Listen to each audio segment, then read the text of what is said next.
নমস্কার, আপনারা দেখছেন YouTube channel garden view tips. এই আমটি কালারফুল আমের মধ্যে সব থেকে সেরা। খুব কম লোকেরই টবে এই আমটি দেখা যায়, বেশিরভাগ নার্সারিতে এই আমটি দেখা যায়।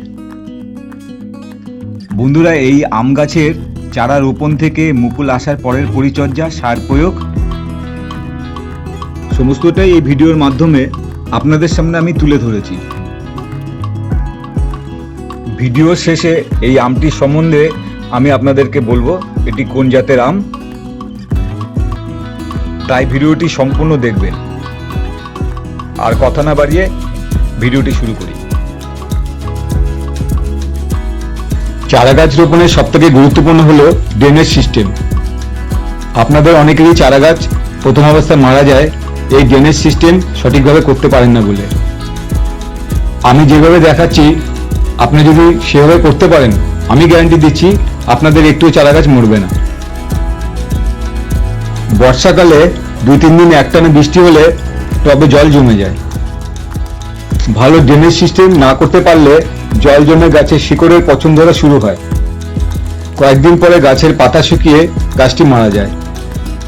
এই চারা গাছ রোপণের সময় সবথেকে বেশি গুরুত্বপূর্ণ এই ড্রেনেজ সিস্টেম। আম গাছের জন্য সবথেকে ভালো দোআঁশ মাটি। আমি দোআঁশ মাটির সাথে 1 বছরের পুরনো গোবর সার, হাড়ের গুঁড়ো ও সুপার ফসফেট মিশিয়ে এই মাটি প্রস্তুত করেছি। আম গাছের চারা রোপণের সময় খুব কম সার ব্যবহার করবেন। আপনারা শুধু গোবর সার দিয়েই রোপণ করতে পারেন। আম গাছের চারা রোপণের সময় অনেকেই সর্ষের খোল, নিম খোল ব্যবহার করেন। এটি একটি মারাত্মক ভুল। এই ভুলটি যদি আপনি করেন তাহলে কিছুদিন পরেই দেখবেন আম গাছের উপরের অংশটি কালো হয়ে শুকিয়ে যাচ্ছে। কিছুদিন পরেই দেখবেন গাছটি মারা যাবে। আম গাছ রোপণের সঠিক সময় কখন? সাধারণত আম গাছ বছরে যে কোনো সময় রোপণ করা যায়।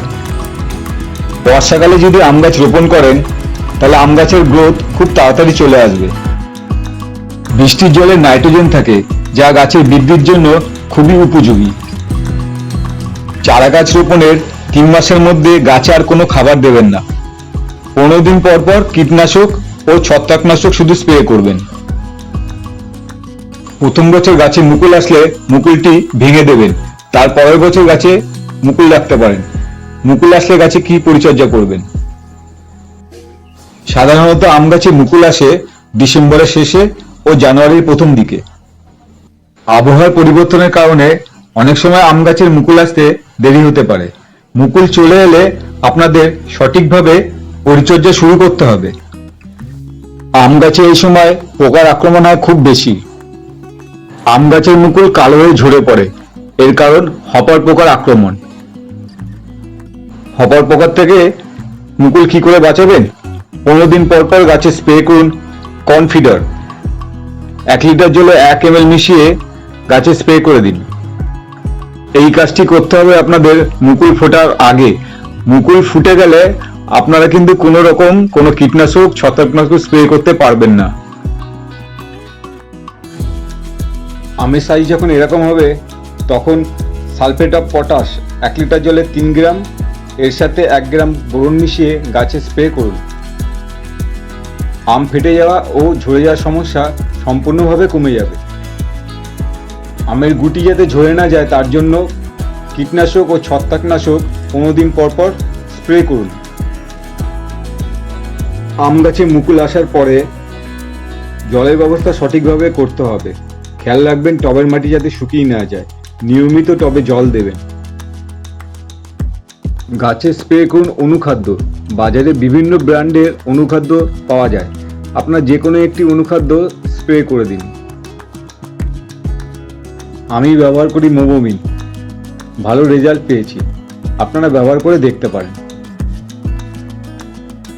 গাছে এই সময় কী ধরনের সার ব্যবহার করবেন? বিশেষ 2টি সার এই সময় ব্যবহার করতে হবে। সালফেট অফ পটাশ ও জিঙ্ক। কিভাবে ব্যবহার করবেন? 12 ইঞ্চি টবের জন্য 3 গ্রাম পটাশ, ঠিক তার 3 দিন পরে 2 গ্রাম জিঙ্ক টবের চারপাশে দিয়ে জল দিয়ে দেবেন। আমি যেইভাবে ভিডিওতে দেখালাম আপনারা সেইভাবে করুন, আমার মতো এত সুন্দর আমের ফলন পাবেন। ভিডিওর শেষে আপনারা যেই আমটি দেখতে পাবেন এই আমটি কালারফুল আমের মধ্যে সবথেকে সেরা, স্বাদে গন্ধে মিষ্টতায় সবথেকে সেরা। এই আমটি টবে খুব কমই দেখতে পাবেন। বন্ধুরা, এই আমটি যদি টবে করে থাকেন আপনারা আমাকে কমেন্ট করে জানাবেন। এখনো পর্যন্ত টবে এই আমটি খুব কম লোকই করতে পেরেছে, বেশিরভাগ নার্সারিতে এই আমটি দেখা যায়।